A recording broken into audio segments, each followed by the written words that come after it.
Como declaración de antecedentes en esta primera parte de la introducción, querría decir algo acerca de las circunstancias que llegaron a la aparición de la problemática, vale decir, cómo llegué a problematizar ciertos aspectos de la teoría sociológica que parecían más o menos claros y definidos para comenzar a desarrollar esta línea de investigación que en materia de teoría sociológica supone una innovación, una diferencia importante con la trayectoria que tenía la teoría sociológica en mi experiencia y hasta este momento, ¿verdad? Cuando terminé la carrera de sociología en la Facultad de Ciencias Sociales de la Universidad de Buenos Aires, cerca del año 2000, las dudas y problemas originales que tenía y que dieron origen a la indagación teórica que derivó en esta teoría de la regulación del trabajo social se vinculaban a ciertas inconsistencias que se presentaban en mi formación sociológica básica, especialmente en relación con la aparición histórica y la función social del derecho y del Estado, sobre todo cuando eran comprendidos desde la perspectiva de la sociología del conflicto social en sus versiones más estructuralistas. También comenzaron a hacerse presentes algunos problemas en la herencia marxista y de teoría crítica de la sociología que, junto con la decadencia de la promesa revolucionaria comunista y socialista, planteaban la decisión de encarar un dilema.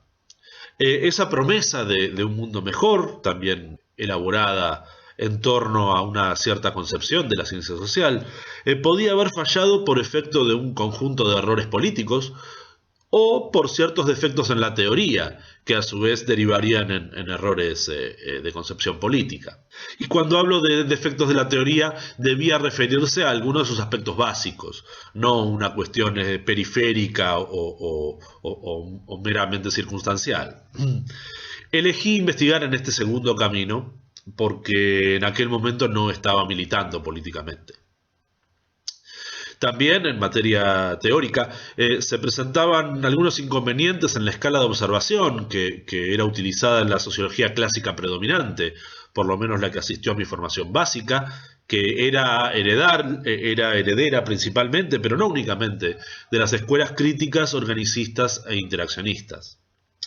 Esta escala desenvolvía la investigación sociológica, por buenas razones históricas y disciplinarias, dentro del rango de desarrollo del capitalismo, digamos, a partir del siglo XVI, y de las formaciones sociales inmediatamente precedentes. Pero esto implicaba la posibilidad de ciertas desviaciones y oclusiones en las que deseaba indagar, porque, claro, suponía que al tratarse de la necesidad de indagar en cuestiones muy básicas de la teoría, debía trabajarse también sistemáticamente con las cuestiones más generales posibles, vale decir que esos errores podían encontrarse en las interpretaciones sociológicas que afectaban a cualquier funcionamiento de lo social. Insisto, en principio en materia teórica. Bueno, esos primeros elementos derivaron de esas preocupaciones originales y teniendo en cuenta en esta biografía de una serie de ideas que mi punto de partida eran dudas e intuiciones teóricas más que premisas o hipótesis bien consolidadas, mis lecturas se orientaron a repensar ciertos problemas, en especial el de la determinación estructural de las relaciones de producción predominantes sobre el conjunto de la vida social, lo cual incluía el aparato simbólico, la ideología y cuestiones vinculadas al poder y la organización social en estos niveles. Para eso amplié mi espectro de estudios y de observación hacia otras áreas, hacia la psicología y la antropología, por ejemplo, teniendo en cuenta lo que dije anteriormente acerca de la escala de observación. De este modo, alrededor del año 2001 o 2002, yo ya estaba residiendo en España y empeñado en un doctorado en Derechos Fundamentales. Comencé a sentir la necesidad de experimentar con la indagación transdisciplinaria y siguiendo un camino muy diferente al de Sigmund Bauman, por ejemplo, comencé a preocuparme por los procesos de circulación del trabajo social en términos de su significación material, pero fluida a la vez en sus elementos más básicos, tanto en términos históricos como propiamente materiales, energéticos. incorporando la circulación de los elementos simbólicos y comunicativos que consideré que necesariamente estaban ligados a la reproducción material. Ya no eran una derivada, sino una parte integrante de la misma. A la conciencia de una organización mecánica de la reflexión crítica, siguió un principio de empeño en atender a las condiciones topológicas y termodinámicas del sistema social. En esta etapa al menos era como una especie de desafío lúdico a mis premisas y conocimientos previos para generar mecanismos de reflexión crítica y autocrítica.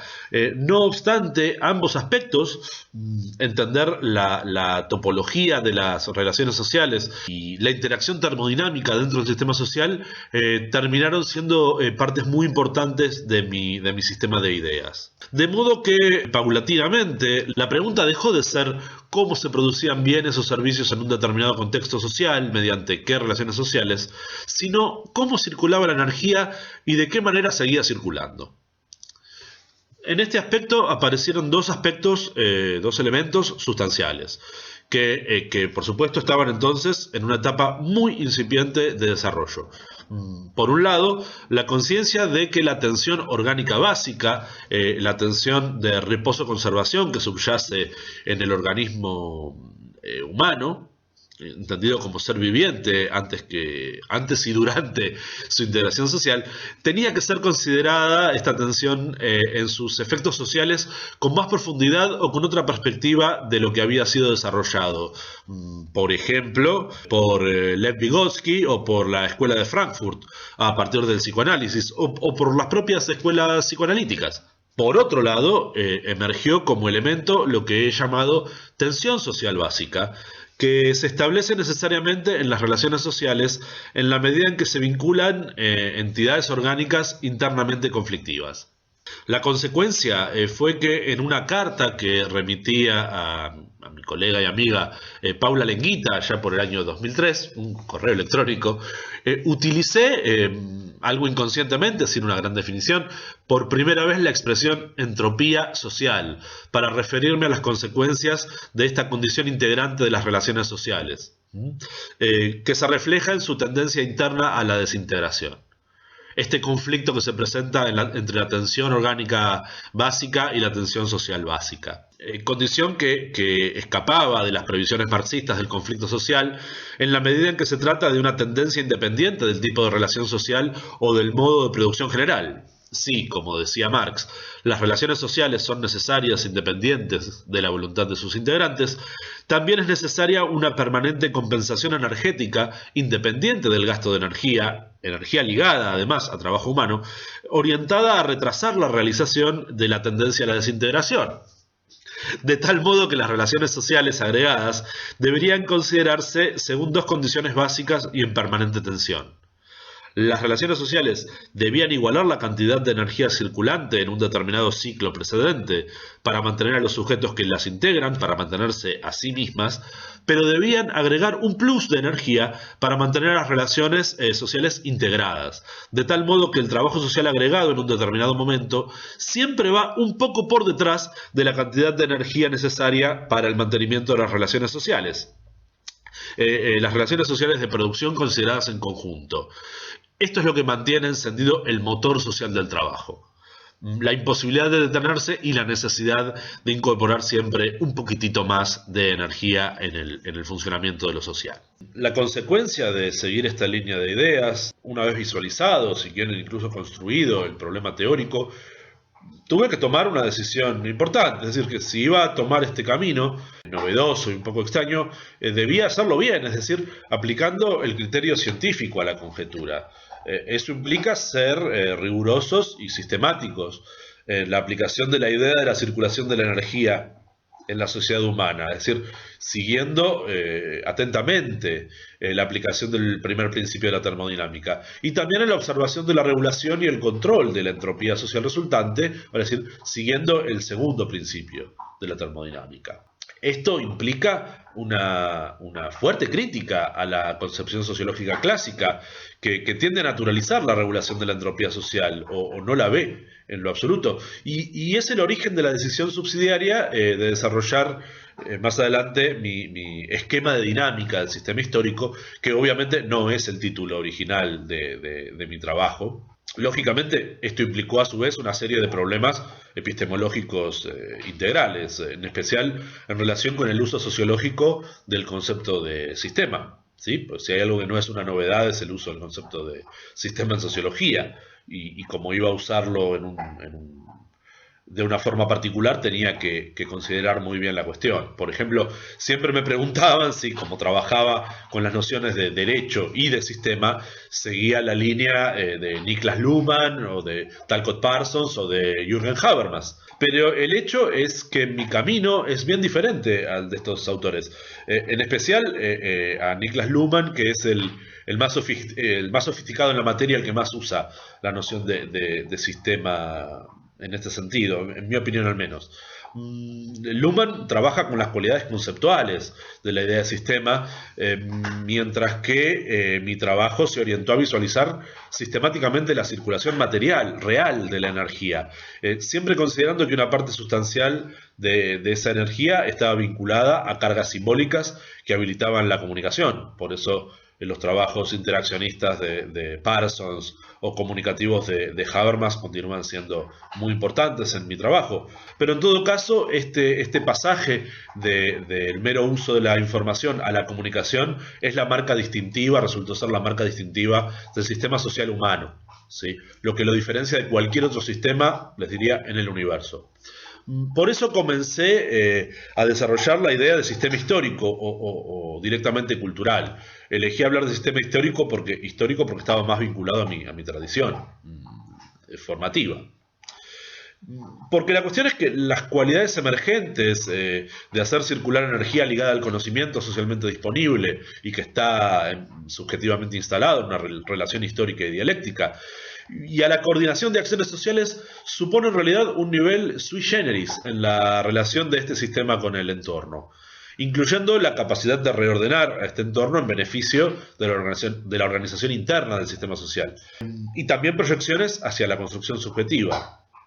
Al mismo tiempo, supone una constante acumulación de energía que tiende a descargarse y debe ser permanentemente recuperada, porque acumula energía, pero es energía permanentemente circulante. Lo cual supone una creciente presión de la entalpía del sistema, es decir, de su capacidad de desordenar el entorno para asegurar la continuidad de su propia organización dinámica. Vale decir, se corresponde con el permanente o constante aumento de la carga total de entropía que está presente en el sistema social.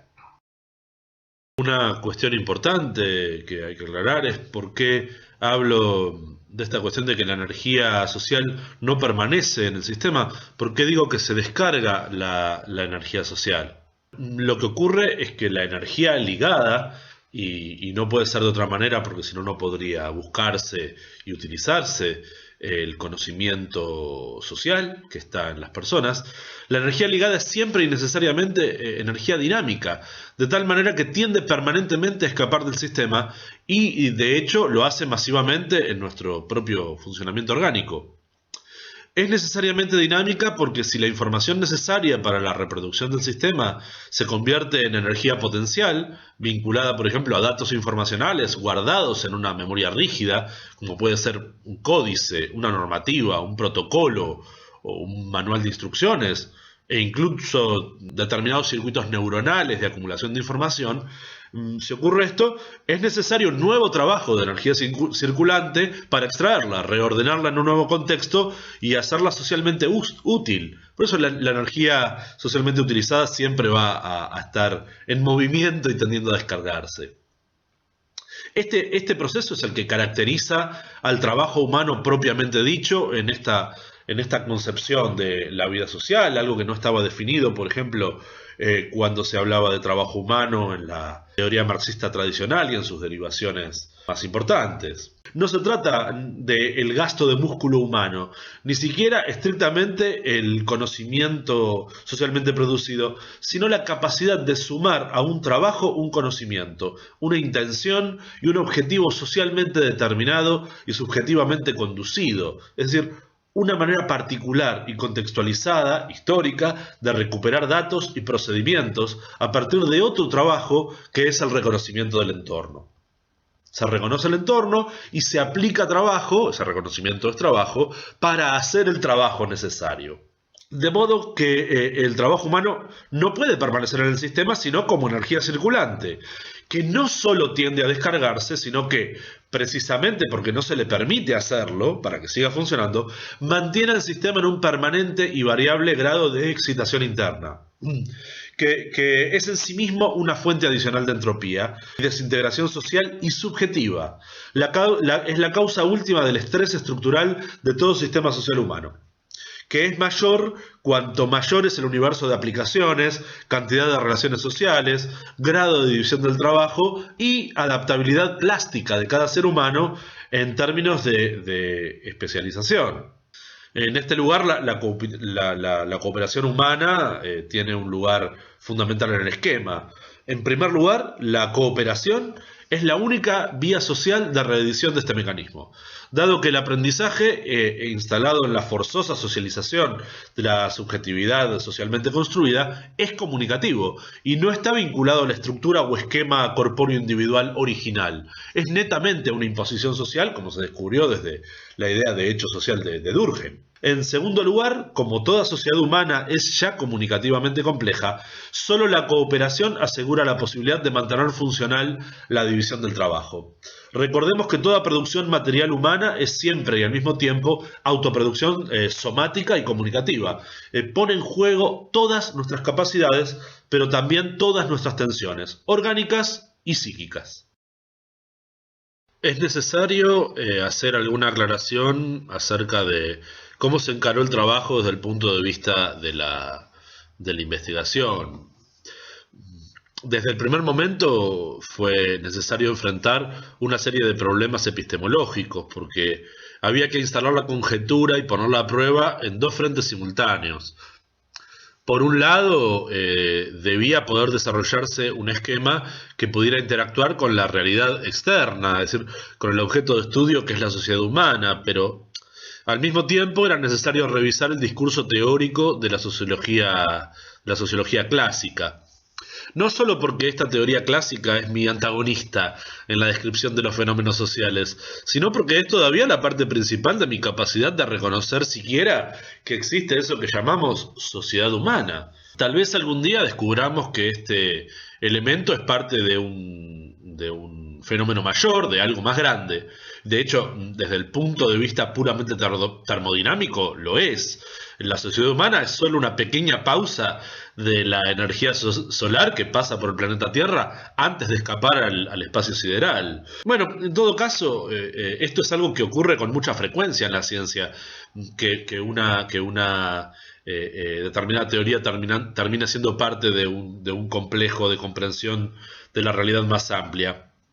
De modo que con cierto pragmatismo incurrí en un constructivismo dialéctico que quiere ocuparse del desarrollo teórico y conceptual, pero considerado como parte de un sistema de conocimiento mayor que necesita de la percepción del contexto espacial y temporal, la historia, y también del cotejo y la contrastación de tipo empírico.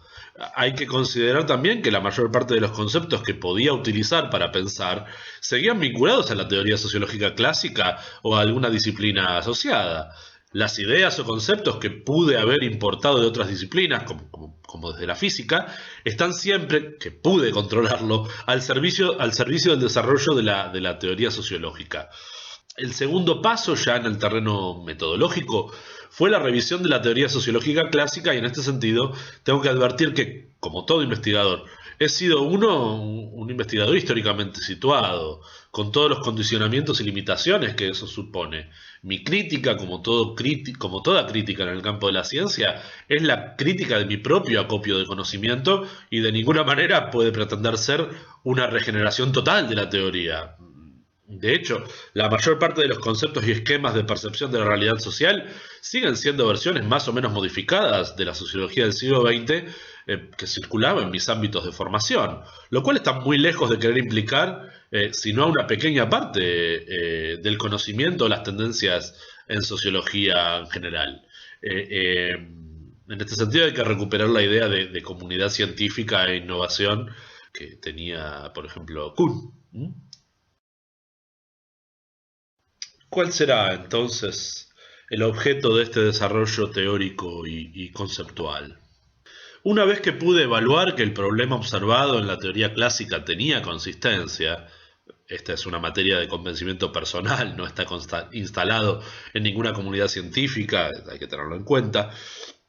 El objetivo fue construir una teoría elemental y general preocupada por los elementos que afectan a toda sociedad humana desde la perspectiva de la circulación de la energía, lo cual llevó a generalizaciones que implican omitir cuestiones importantes en las sociedades avanzadas, como la importancia y efectos del uso de energías suplementarias, el carbón, el petróleo a gran escala, concentración de energía solar y demás. En todo caso, la premisa central, en función de un rigorismo sistemático, era que la observación o descripción de los procesos sociales podía seguir el camino que quisiera, respecto de la teoría previa, el conocimiento histórico y demás, pero siempre sin contradecir la lógica de la circulación energética, en donde la tensión social integrante determina que la entropía social siempre es superior al trabajo social agregado en un momento determinado. De modo que o se incrementa la energía circulante en el sistema, lo cual aumenta también la entropía total, que eventualmente, si se consolida, se vuelve parte de la estructura histórica, o se permite la disolución de algunas relaciones sociales, lo cual no puede descender por debajo de cierto límite funcional. No podemos destruir relaciones sociales sobrantes simplemente porque no podamos mantenerlas, sino que debe mantenerse la funcionalidad general del sistema. Por ejemplo, Marx sostenía que el límite de la explotación posible, la máxima tasa de extracción de plusvalía en el sistema de mercado capitalista, era la preservación de la supervivencia de los sujetos explotados, que integraban las relaciones productivas. No puedo explotar más que lo que le permite a mi trabajador asalariado seguir trabajando. Hoy sabemos que en el terreno histórico eso fue relativo, porque el sistema era más complejo y en el proceso se exterminaron, por ejemplo, poblaciones enteras. En este nuevo esquema, el de la circulación de energía, ese límite se extiende a las relaciones sociales mismas, porque los sujetos lo son en la medida en que están predispuestos por ciertas cantidades de trabajo de socialización, integración y cohesión para participar de dichas relaciones sociales. No hay ninguna novedad. La existencia social, con indiferencia de las condiciones de justicia o injusticia social, es la perpetua lucha contra la desintegración, que al mismo tiempo es una permanente tendencia. Por eso la tesis cambia el eje de la reproducción social hacia la conservación del proceso de circulación energética. Y esta conservación no es otra cosa que la permanente gestión de la entropía social. Un viejo epígrafe marxista dice que ninguna sociedad desaparece hasta que no desarrolla todas las formas productivas que caben en su seno y hasta que nuevas formas y superiores formas de producción no se desarrollan. Bueno, hay que decir algo sobre este epígrafe aquí. Es una buena intuición basada en las percepciones neohegelianas y materialistas del desarrollo histórico, que por cierto nunca fue debidamente testeada, aunque muchos pensadores críticos la observaron y la utilizaron. En términos epistemológicos tuve que hacer cierta crítica del uso del concepto de dialéctica. Aquí en esta introducción diríamos que ninguna sociedad desaparece mientras puede evitarlo, es decir, desarrollando todas las capacidades de regulación de la entropía que es capaz de desarrollar. Y considerando que estas capacidades están a cada momento determinadas efectivamente por su devenir histórico, se refieren a él, al aprendizaje histórico precedente, tanto en la escala de las relaciones de producción predominantes como en la microfísica de las relaciones de poder. Todo, desde los grandes aparatos y organizaciones hasta los más mínimos dispositivos y procesos subjetivos vinculados a lo social, debe responder en forma particular y conjunta a la vez a la lógica de la circulación de la energía social. Ese es mi límite de comprensión teórico. En realidad, aunque parece muy complicado, una vez que se asume con rigor esta idea, tanto el esquema sociológico como la observación se simplifican notablemente, porque tenemos límites precisos al no poder contradecir la circulación, la lógica de la circulación de la energía. Mm, Porque en realidad es parte de la idea epistemológica previa. A mi buen saber y entender, una teoría que en última instancia no economice información no es útil aunque sea precisa. Incluso no es útil aunque sea más precisa que otras teorías alternativas. Esto es una cuestión que, considerando también la transdisciplinariedad que estaba utilizando, suponía también un riesgo que en su momento decidí correr, y hay que ser justos. Me fue señalado, por ejemplo, al momento de defender la tesis doctoral. Había una complicación inherente que implicaba que los que se acercaban a esta teoría entendieran cuestiones vinculadas a muchos campos diferentes y correlacionados, donde siempre caben muchísimas dudas, muchísima posibilidad de error. Esto es cierto, pero creo que se corresponde con el estado actual de la ciencia social, y no creo que sea sano para toda la ciencia social que todos estemos esquivando ese tipo de complejidad. Aunque, insisto, está siempre la posibilidad de que más adelante se produzca una depuración que simplifique los términos, o que la contrastación con otras corrientes en la sociología, por ejemplo, bueno, simplifiquen por lo menos el lenguaje que sea utilizado. Volviendo un poco al desarrollo teórico, parece conveniente desarrollar una aproximación a cómo afecta esta perspectiva a la observación de los procesos de trabajo y de cooperación humana.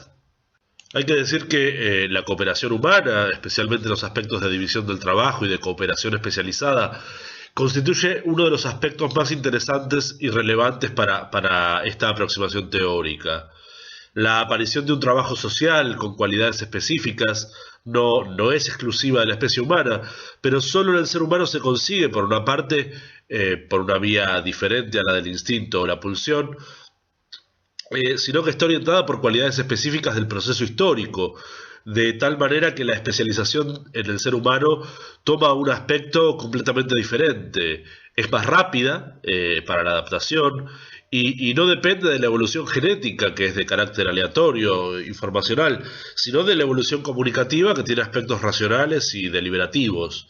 Pero esto tiene un precio energético importante. Cada ser humano como sujeto no solo consume energía social en el proceso de producción, sino que consume un trabajo especial en el proceso de especialización o socialización específica, asignado en la incorporación de saberes, habilidades, creencias y hasta sentimientos específicos para realizar una función social especializada en un determinado contexto, lo cual es más claro, por ejemplo, en contextos de creciente interdependencia, ¿verdad? Así, hay dos aspectos diferenciados pero concordantes. Por una parte, la solidaridad o cooperación en la división del trabajo, que precede a las preferencias particulares en este sentido, y por otra parte la compulsión o cooptación para participar de esta división del trabajo, que se obtiene en el proceso de socialización o eventualmente en la coerción. El primer proceso, sobre todo, se hace por condicionamiento o por disciplinamiento, aspectos que tienen gran importancia también en esta perspectiva histórica, y que claro, tampoco son una novedad, simplemente adquieren un nuevo cariz y diferentes matices en esta aproximación. Pero hay una trampa histórica que se pierde de vista al observar solo sociedades muy complejas en las que la especialización es ya una cosa dada, como lo es la interdependencia. La regulación de la entropía social sigue una regla energética adicional a lo que hemos dicho hasta ahora.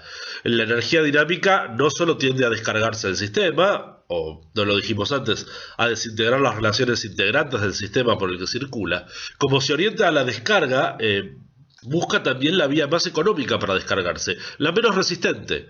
Se trata de una función energética general, y es una constante, ¿sí? Busca la vía más fácil, la energía, para descargarse, porque si no implica que hay resistencias y hay elementos que se lo impiden.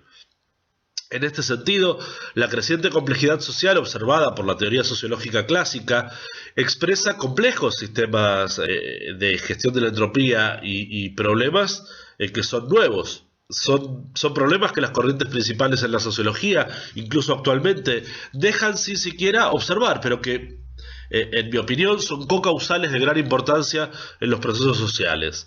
La reciente complejidad solo se explica en términos de maneras más eficientes de gestión de la energía social y su regulación en la sociología más ortodoxa. Pero, ¿más eficientes respecto de qué? No es más eficiente en términos internos del sistema, sino en términos de, por un lado, la adaptación general al entorno, que puede estar constituido por otras sociedades humanas, y, por otro lado, de la gestión de las propias tensiones internas que afectan, por ejemplo, a los sujetos que componen el sistema social. En este sentido, el constante incremento de la división del trabajo implica que las sociedades humanas han perdido la capacidad de disipar sus tensiones por mecanismos menos onerosos y deben recurrir a un constante incremento de sus cantidades internas de energía circulante. Un proceso que se alarga en la historia, pero que es muy importante. Por eso no es nada sorprendente que las grandes sociedades terminen fallando en su interacción con el entorno o terminen fallando en su capacidad de mantener su sobreexcitada organización interna. Cuando cuando el entorno no puede absorber más entropía, los dispositivos y mecanismos internos de la sociedad no pueden sino dejar que las relaciones sociales se desintegren. Si no se encuentra un nuevo punto de equilibrio dinámico, el colapso es la consecuencia necesaria del proceso. El colapso signado por un cambio completo en las relaciones sociales, si hay relaciones sociales sobrevivientes.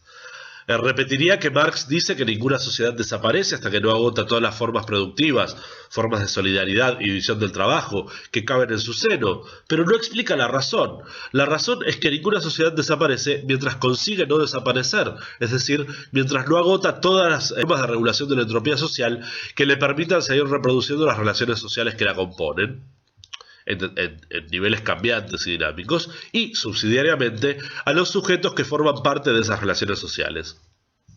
En su momento, cuando capté esa idea, fue una tarde fría de invierno madrileño, para darle un toque romántico. Cuando capté esa idea lloré. Sentí internamente un movimiento emotivo muy personal que había matado a Marx, al Marx que había en mí hasta ese momento. La revolución socialista ya nunca sería para mí la consecuencia necesaria de las contradicciones internas del capitalismo, porque el propio socialismo de Estado pasó a formar parte de un conjunto de sociedades de alta circulación energética y en ese lugar es donde yo encuentro los problemas de regulación de la entropía. Los problemas van a estar, aunque el capitalismo desaparezca, mientras el tamaño de las sociedades, su complejidad interna y la cantidad de energía que hagan circular sea tan grande que amenace permanentemente tanto la adaptación al entorno como la constitución de las relaciones sociales por transferir demasiada tensión a los sujetos que las componen. Podemos atender entonces a la relación que existe en esta perspectiva entre la producción material, tanto subjetiva como de las relaciones sociales, y la regulación de la entropía social. De hecho, esta perspectiva implica que la producción es un aspecto más de la regulación. ¿Sí? La producción material es un aspecto de la regulación. La regulación es el concepto más amplio que tenemos para entender la sociedad humana. Vale decir, este aspecto es absolutamente necesario, pero hay otros aspectos igualmente necesarios. La socialización y la resolución de conflictos, por ejemplo, para habilitar la evolución comunicativa. La reproducción de las condiciones materiales de existencia ya no ocupa el lugar exclusivo, como ocurría en el marxismo tradicional, porque la reproducción de las condiciones de regulación es igualmente compulsiva y necesaria. Vale decir, es igualmente determinante para la construcción de los sujetos, para la construcción de las relaciones sociales, para la lógica y la dinámica del poder, del mundo de las ideas.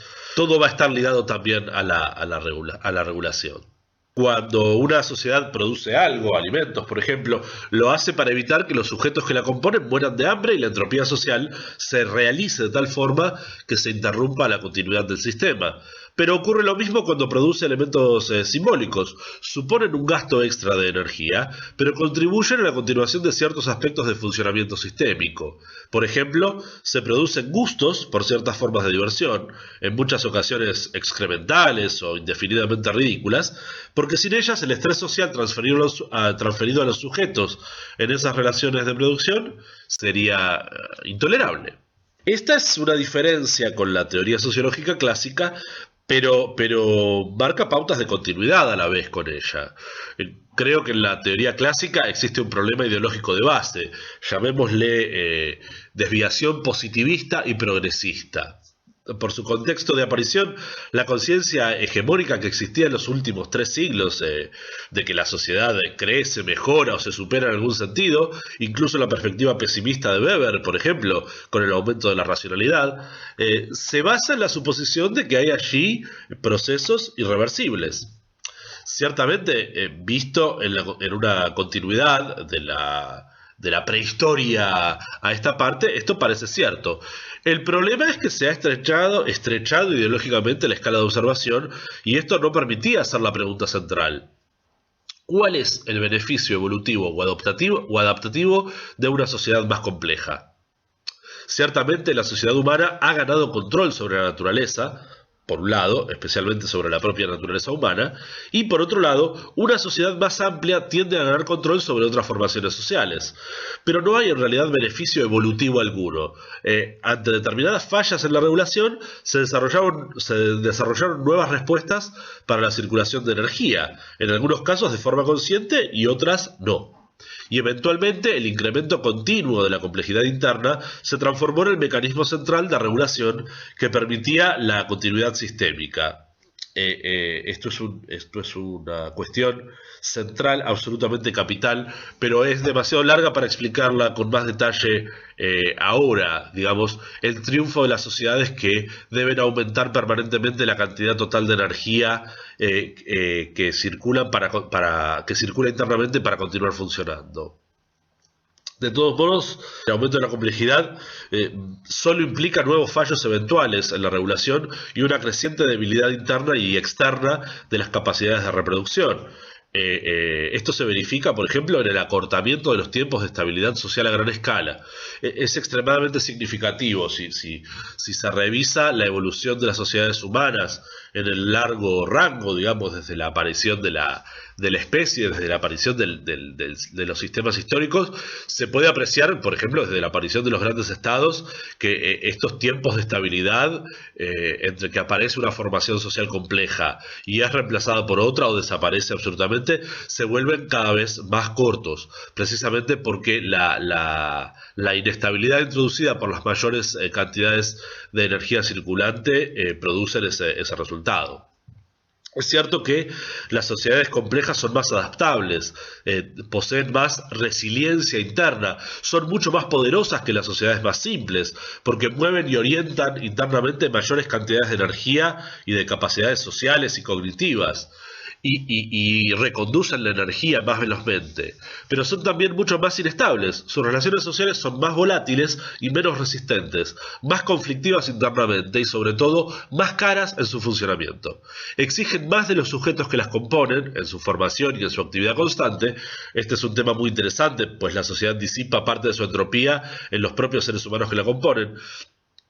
Y es mucho más exigente todavía con el medio ambiente. La velocidad que tiene para degradar el entorno al transferir su entropía interna es mucho mayor. Por eso son menos durables, cambian más rápido y se exponen más rápidamente al colapso civilizatorio o ecológico. En la actualidad, el uso de energías complementarias compensa todavía estas debilidades, pero hacen a la sociedad contemporánea más dependiente y frágil. Ya no solo somos interdependientes entre nosotros en las relaciones sociales, sino que somos dependientes de la existencia de determinados factores externos que son inestables en sí mismos. Vale decir, en estas nuevas sociedades, la capacidad adaptativa está comprometida al mismo tiempo que se vuelven más complejas las condiciones de regulación de la entropía. Es una coyuntura sumamente peligrosa que se expresa en lo que he llamado, en otro lugar, daño estructural, el riesgo medioambiental y en la inestabilidad social comparativa. Por ejemplo, la edad de oro del capitalismo europeo, alimentada por la expoliación masiva y sustentada en un compromiso entre clases, realmente no llegó a durar más de 40 años. De acuerdo a lo que venimos diciendo, entonces, son los sujetos y el medio ambiente quienes pagan el precio de la complejidad estructural, cada vez mayor, inevitablemente. Lo que percibimos como evolución histórica o cambio social ha sido hasta el momento el permanente escape hacia adelante o hacia atrás, desintegrando relaciones sociales, de la regulación de la entropía. El medio ambiente paga en términos muy sencillos. Cuando no es reorganizado e integrado a lo social, como ocurre en el caso de un cultivo, por ejemplo, es desintegrado para obtener materias primas que siempre en algún punto serán no renovables, con la posible excepción en esta escala de las energías geotérmicas y solares. Bueno, el medio ambiente recibe los desechos de la actividad humana, ¿no?, que generan áreas que no son utilizables para el desarrollo de la propia actividad humana. Al individuo humano, considerado como organismo, le ocurre algo similar. Ante una sociedad más compleja, quizá esté más protegido del hambre, las bestias salvajes, las tormentas, pero está más expuesto a los daños que emanen de la propia vida social: más violencia, más estrés, más tensión, más involucramiento compulsivo, más dudas existenciales, algo de lo que los trabajadores intelectuales sabemos bastante, para utilizar el término clásico, más alienación, de todos los tipos. Por supuesto, esto ocurre en formas culturales y simbólicas extremadamente complejas, de modo que esta opinión volcada aquí es demasiado esquemática y pretenciosa a la vez. Es necesario apreciar las condiciones prácticas y no olvidar que, además, cada sujeto está condicionado para disfrutar de las condiciones que le toca vivir, porque son las que generan las formas que puede registrar como placer mediante el condicionamiento social que se logra desviando los momentos de deseo y de agresión, que en realidad, bueno, es un solo movimiento que adopta distintas formas, y desviándolo hacia instancias socialmente determinadas y necesarias, materiales y simbólicas también. Esta perspectiva no es novedosa, por cierto, se encuentra en buena parte de la sociología del conocimiento, es parte del legado, por ejemplo, de la teoría crítica también, de las escuelas de Frankfurt o de Budapest, por ejemplo, solo que aquí presenta, creo, una mayor coherencia estructural y un principio de funcionamiento dinámico más reconocible, que tuvo evolución en otras corrientes sociológicas, donde se consideró más las cuestiones del poder, o por ejemplo en el caso de la sociología de Pierre Bourdieu, en el hábitus, porque de esto estamos hablando, es el hábitus, el condicionamiento para ser parte de un determinado contexto, en las reglas sociales en general, o de grupos, sectores o campos particulares. Es la orientación de los instintos sexuales y agresivos a ciertas condiciones de la vida social, la domesticación que conforma al sujeto en su comportamiento social y en mucho de lo individual y lo inconsciente. Es integral, es muy profunda, pero en cierta medida es el precio que se debía pagar para que una criatura físicamente tan torpe, débil, lenta e indefensa sobreviviera. La cultura, identificada en la historia, nos salvó de la naturaleza al permitirnos un cierto dominio, pero nos amenaza con destruirnos al destruir la naturaleza misma. Es toda una ironía trágica para mi propio ejercicio intelectual. Necesitamos a la civilización y su progreso para darnos cuenta de que la civilización y su progreso pueden exterminarnos. Consideremos ahora un momento cuál es en este esquema la posición del sujeto en su vinculación con la estructura. ¿Qué lugar ocupa en general en esta perspectiva? Y es un poco lamentable, pero en esta perspectiva, cada sujeto considerado como ser humano valioso en sí mismo, según los valores vigentes en la modernidad, es muy poco valioso en lo que respecta al funcionamiento el funcionamiento sistémico, porque cuanto más complejo es el sistema, el individuo es más vulnerable, más fácilmente reproducible y más dispensable. De hecho, he llegado a considerar al sujeto como una parte del sistema en el cual la conciencia, introducida socialmente, solo es la interfase de control de lo social sobre el cuerpo. Es todavía más violento que en el esquema de Foucault. La red de poder, que continúa vigente, se transforma en caldo de cultivo de la propia subjetividad y la funde en su desenvolvimiento histórico. Es en alguna medida la reproducción social de la estrategia evolutiva de reproducir muchas veces la misma célula en un esquema corpóreo o somático para no depender de ninguna en particular, sea destruida o mal reproducida por mutación genética. En todo caso, la creciente división del trabajo se expresa subjetivamente, porque solo en los seres humanos yacen las capacidades reproductivas del sistema social, en la memoria y capacidad práctica que tiene y en el sistema social, o sea, que tiene a partir del sistema social y que cumple en él. Cada sujeto, como resultado del proceso histórico, que es siempre material y simbólico a la vez, pues está compuesto de trabajo humano y energía ligada al conocimiento. Cada sujeto porta una fracción de la memoria sistémica general. Para casi cualquier proceso social complejo, el saber acumulado en un sujeto particular es insuficiente para reproducir el propio proceso. Incluso depende de la interacción de series de relaciones sociales independientes entre sí en su funcionamiento, pero interdependientes para habilitar la continuidad del sistema en su conjunto, que incluso interactúan sin intercambio energético o simbólico, lo cual he denominado con mucha fealdad sistema-actividad, actividad propia de lo sistémico.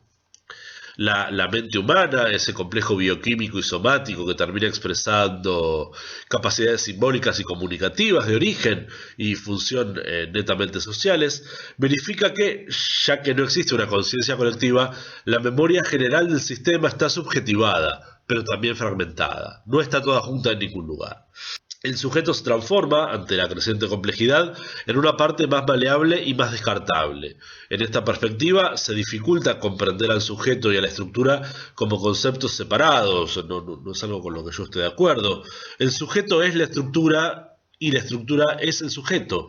Una idea que no es nada novedosa y que subyace en la noción estructuralista de que el todo, sistémico u orgánico, es diferente y mayor que la suma de sus partes integrantes.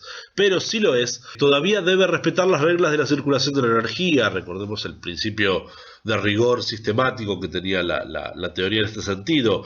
Si hay mayor productividad media, pues puede no haber más seres humanos involucrados, pero sí una mayor cantidad de trabajo circulante y con él una mayor carga de entropía social. En ese sentido, las energías suplementarias aumentan la carga total de energía del sistema, pero igualmente aumentan la carga total de entropía del sistema. No se puede permitir al sistema hacer circular una cantidad menor de energía sin tener que destruir relaciones sociales preexistentes. En términos de cultura, entonces, no hay en este esquema nada como una memoria colectiva, sino sistémica, ni hay una conciencia de las conciencias, una expresión feísima que a veces se incorpora al organicismo heredado de Durkheim. No. Hay un sistema de regulación fragmentado y coherente, cuya coherencia no responde a una ausencia de fallos, a una integridad general y programada, ni mucho menos naturalmente incremental, sino a la experiencia histórica y el aprendizaje cultural. De hecho, un cierto número de fallos es aceptable y perfectamente tolerable. La memoria sistémica es cultural y comunicativa, no es genética e informacional. Por eso es más dúctil y variable, pero al mismo tiempo con mayor cantidad de colisiones internas. La sociedad paga el precio de esta adaptabilidad con la volatilidad de las relaciones sociales que la componen, su licuación, su gasificación, como ocurre en la transición hacia la prevalencia de la solidaridad orgánica en Durkheim y su creciente temor a la anomia, su perspicaz intuición sobre la entropía social. La comunicación es lo que hace del sistema histórico un sistema único. Es material, disipativo, porque disipa su entropía, es adaptativo, pero es también comunicativo. Un organismo que aprende de su propia experiencia y tiene cierta capacidad de reorganización adaptativa, pero no como una decisión racional general, sino en función de la adaptación particular a eventos particulares en el fallo de su regulación. ¿Por qué puede sostenerse que lo que distingue al sistema histórico son las capacidades comunicativas? ¿Cuál es el vínculo real entre la estructura social y la comunicación? Todos los sistemas materiales disipan su entropía. Son por eso sistemas abiertos al contexto, intercambian información con su contexto. Es decir, materia y energía en cantidades y modos específicos, los famosos cuantos o paquetes de información y materia. Algunos sistemas abiertos complejos llegan a garantizar su organización interna, no solo intercambiando información, sino modificando su funcionamiento interno en función de ese intercambio, lo que le permite adaptarse a cambios externos, como ocurre con los organismos, con muchos organismos complejos, vivos. La sociedad humana, considerada como sistema histórico, hace lo mismo, pero no lo hace en función de reacciones instintivas o procesos bioquímicos de estímulo-respuesta previamente condicionados. En este sentido, la sociedad obviamente no es un organismo vivo. El proceso social, en realidad, retrasa la respuesta energética para buscar una más efectiva, en el sentido de transformar la causa externa, el propio entorno, y lo hace recomponiendo las relaciones sociales que la componen. Pero eso no se consigue intercambiando solo información, sino causando fallas en la comunicación por medio de la colisión de informaciones contrapuestas para seleccionar o incluso simplemente probar una respuesta considerada mejor. Paradójicamente, es la resistencia de los sujetos a participar de las relaciones sociales lo que permite un intercambio de información subsidiario que modifica el estado de las relaciones sociales. A veces el cambio pasa a ser parte de la vida social y la mutación misma pasa a ser parte de la misma, cambiando incluso la estructuración de la socialización de los sujetos, por ejemplo. En otras ocasiones depende de una serie de variables mucho más complejas. Pero la característica central se mantiene. Los cambios en la organización interna de las relaciones sociales se sostienen por vía comunicativa y no informacional. Por eso las sociedades humanas, una vez que el proceso de regulación se apoya en una serie de esquemas de relaciones sociales que no solo pueden fallar, sino que tienden a fallar, mantiene su, por decirlo así, homeostasis en un proceso de permanente tendencia a la expansión. Entonces el sistema crece necesariamente. Por un lado, porque se mantiene el desequilibrio energético básico. La entropía va por delante de la regulación. Hay límites al crecimiento, pero la esfera de acción tiende a crecer. Cuando se produce un colapso no es un resultado cíclico del funcionamiento interno, pero sí lo es la tendencia al crecimiento. La esfera de acción es en realidad una imagen metafórica. Describe el alcance material y comunicativo máximo de ciertas series de relaciones sociales intercomunicadas o sistema-activas. Sin embargo, la imagen engaña. El sistema no es homogéneo en sus límites externos ni en sus alcances internos subjetivados. Parece preferible entender estos límites como intermitencias. Como son intermitentes y no son continuos en el espacio-tiempo, las propias relaciones sociales. También es importante introducir al menos cómo se vincula esta serie de ideas en relación al rol de la comunicación, entendido en su relación con las diferencias sociales. En un esquema de esta especie es muy fácil que parezca o que aparente que se está queriendo representar que los sujetos se subsuman como partes intercambiables. No obstante, en ningún momento desaparecen las jerarquías sociales, la dominación, porque tienen carácter histórico, es decir, la evolución histórica es la que ha determinado esas diferencias. Lo que hay que hacer es entenderlo en términos de la circulación y regulación de la energía y la entropía. Decíamos que la memoria sistémica se fragmenta, pero de ninguna manera lo hace necesariamente de manera aleatoria u homogénea. Ninguna de las dos cosas. Las cargas de trabajo diferenciadas persisten y también la existencia de discursos de legitimación para estas prácticas diferenciadas. Tengo que decir que me llevó mucho tiempo dar coherencia en este sentido al esquema de la dinámica del sistema. Uno de los problemas se desarrollaba en torno del problema de la explotación, la subordinación y la dominación. ¿De dónde procedían? Al tratar con una imagen de la sociedad esquemática, era tremendamente fácil naturalizar estos procesos, observándolos como simples intercambios diferenciales de energía y tensión.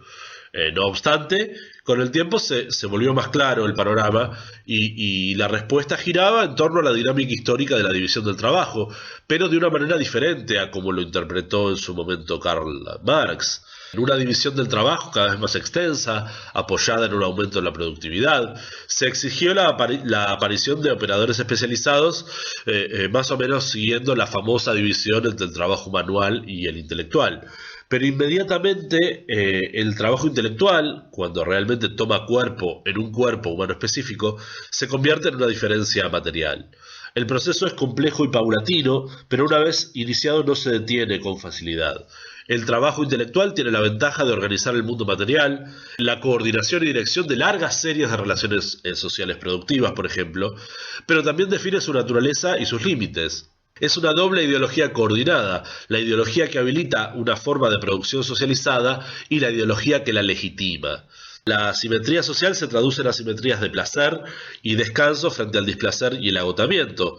Recordemos que el único objeto del sistema en tanto tal es mantener su entropía regulada, y esto puede conseguirse por los mecanismos más injustos y faltos de equidad. Y casi cualquier situación puede intentar legitimarse por algún medio discursivo. La ideología no solo alude a la realidad de las relaciones sociales, sino que también la constituye. Es una forma más compleja y sofisticada de la energía ligada, precisamente porque sus canales son comunicativos y no solo informacionales, como decíamos antes.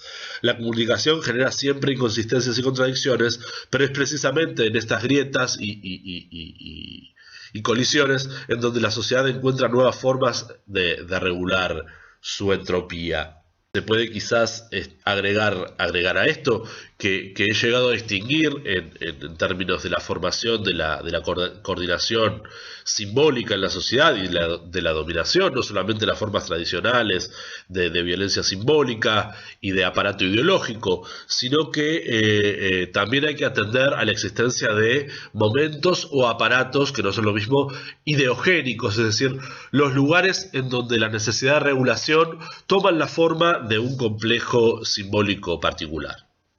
Es un problema muy amplio, pero muy lindo de trabajar, con el que estoy todavía en conflicto, en proceso de trabajo creativo.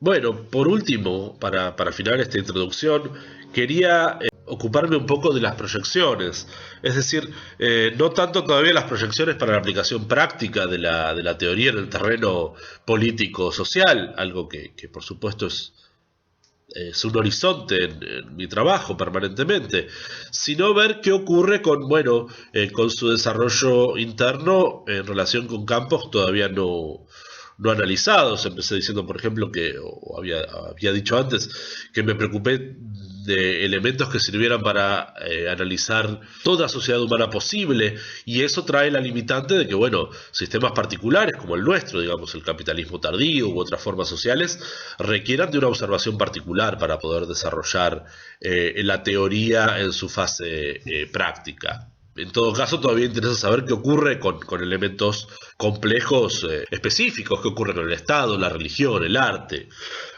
Digamos que si seguimos la idea anterior y entendemos los sistemas complejos de regulación como resultado del propio proceso de división del trabajo, terminan por ser necesarios, pero expresan fallas precedentes en la regulación de una sociedad que crece por no hallar otras vías de regulación y consumen una enorme cantidad de recursos sociales, estos elementos, especialmente, claro, el Estado. Generan tremendas tensiones internas, formas de socialización y subjetivación particulares, redes de poder absolutamente específicas y exclusivas, y sobre todo, por su sola presencia y consumo energético, aceleran el ritmo de cambio social. Este proceso se aprecia, se observa bien cuando se ve que cómo el cambio de las relaciones sociales se incrementó e intensificó a partir de cierto grado de división del trabajo.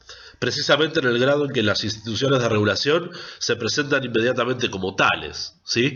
Los sistemas religiosos, jurídicos, políticos y militares, independizados ideológicamente, simbólicamente, de los aparatos materiales reproductivos, por ejemplo. En comparación con el capitalismo, todos esos cambios parecen lentos, pero desde la aparición de los estados han pasado más o menos 7 milenios. Es un lapso de tiempo muy corto para el ritmo de cambio precedente en las sociedades humanas, y ni hablar en relación con sistemas que no son históricos, que son de evolución más vinculados a los sistemas ecológicos y genéticos. Nos parece mucho en realidad, nos parece mucho tiempo porque vivimos poco a nivel subjetivo. Pero en términos evolutivos clásicos, a la humanidad se le hizo necesaria la escritura, un mecanismo para extender el alcance de la relación comunicativa, y con ella la historia, hace apenas unos momentos en el tiempo, por ejemplo, nada más. La religión o el arte expresan el proceso de mutaciones simbólicas en una sociedad determinada.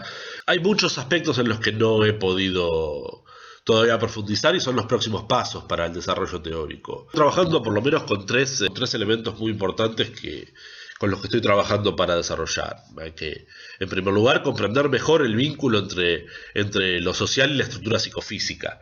Profundizar en los procesos de aparición y desarrollo de estas formas complejas y simbólicas de la gestión de la entropía, insisto, el arte, la religión, la política, la filosofía y demás.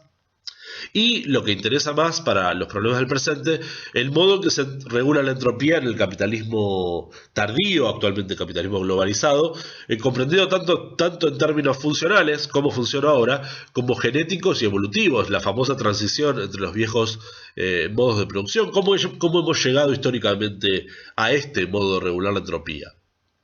En particular, siendo eje en nuestro capitalismo global, que incluye el importante problema, insisto, del uso masivo de energías complementarias, de las que somos totalmente dependientes. También la revolución tecnológica permanente y la aceleración de los canales sociales de intercambio de información, lo cual multiplica la cantidad de comunicación, pero también los conflictos comunicacionales. Bueno, hasta aquí quería desarrollar esta introducción, para que, bueno, se pudiera hacer una idea. Por supuesto, es siempre mucho mejor para profundizar la lectura o el ofrecimiento de material escrito. Pero bueno, utilizando las nuevas tecnologías, esta es también una forma de poner al alcance del público en general el trabajo que se ha estado desarrollando en materia de investigación sociológica.